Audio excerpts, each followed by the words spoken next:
अब पसंद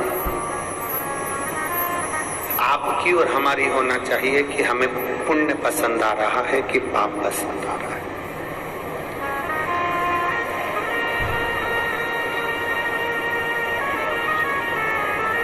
हम कितना पुण्य कर रहे हैं और हम कितना पाप कर रहे हैं। जितने भी संसार के लोग हैं ना, ये अपने पुण्य को तो गिनते हैं कि मैंने गौ माता को रोटी दी, गाय को रोटी दी, मैंने पुण्य किया। बोलो सही बात है कि गलत है? मैंने भूखे को भोजन कराया, मैंने पुण्य किया।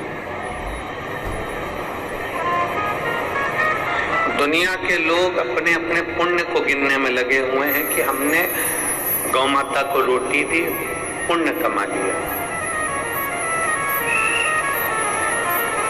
हमने कथा सुन ली, पुण्य कमा लिया। हमने शंकर जी के मंदिर में जाकर एक लोटा जल समर्पित कर दिया, पुण्य कमा लिया। ये जितना संसार का मनुष्य है, संसार में रहने वाला प्रत्येक मनुष्य अपने पुण्य को देखता कि हमने ये पुण्य कमाया।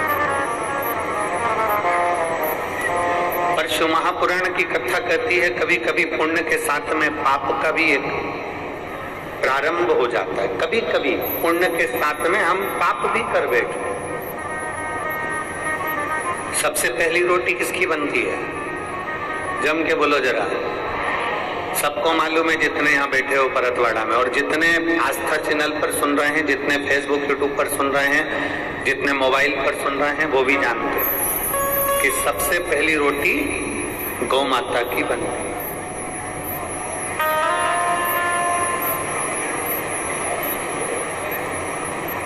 झूठ मत बोलना, थोड़ा सा सत्य बोलना। सबसे पहली रोटी गौ माता की बनती है, पर सबसे आखिरी में गौ माता के मुंह में जाती है।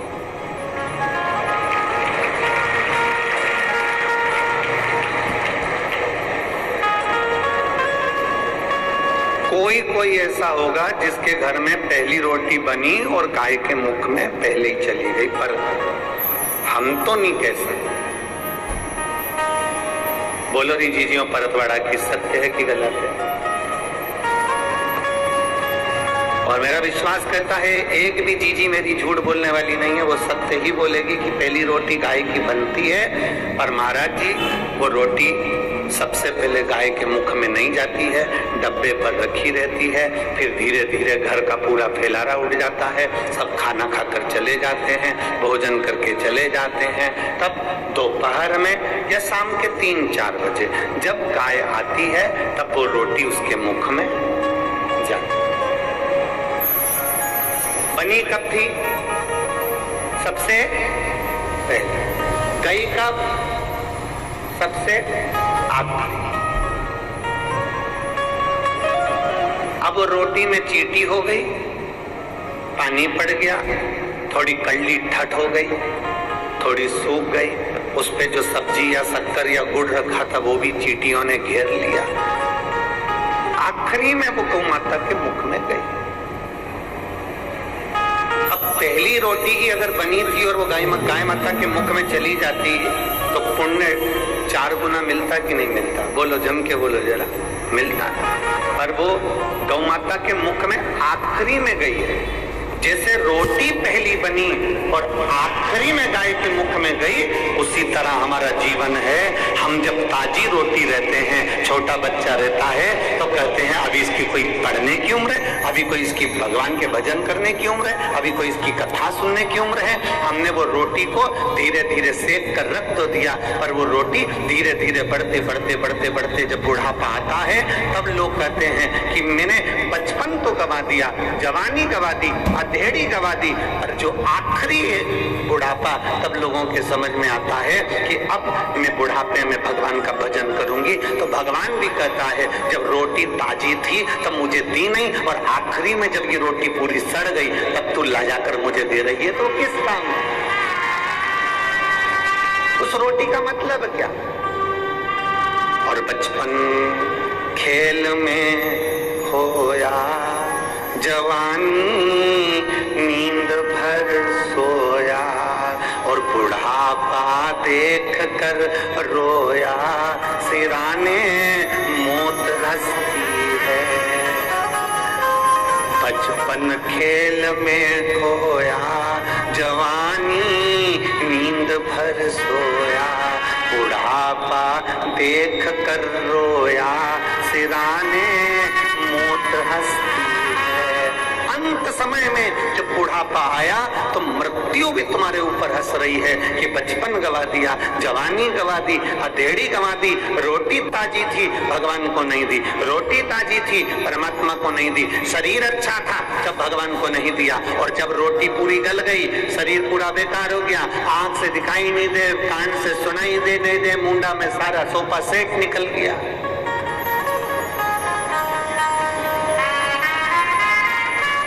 सोफा सेट थे, एक भी नहीं बचा, सारा निकल गया। किसी किसी ने तो नकली साजड़ का लगवा रखा है, किसी किसी का सोफा सेट तो फ्रीज में कटोरी में रखा रहता है। एक बार किसी का सोफा सेट, बच्चे लोग जो झोली लेकर आते हैं उसमें किसी का टांग में आ गया था।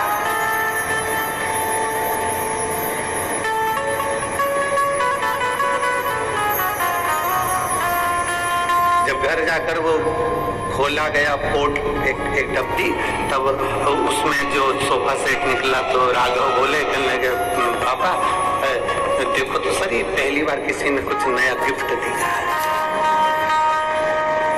जो खोल के देखा तो उसमें पूरी बत्ती सी थी, पूरे दांत।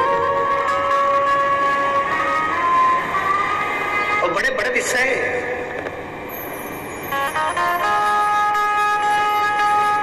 चाबी की याद आती है ताला खोलते समय। बोलो बोलो जम के, सही बात है। चाबी की याद कब आती है? ताला खोलते समय। चश्मे की याद आती है अखबार किताब पढ़ते समय। दांत की याद आती है खाते समय। और भगवान की याद आती है मरते समय।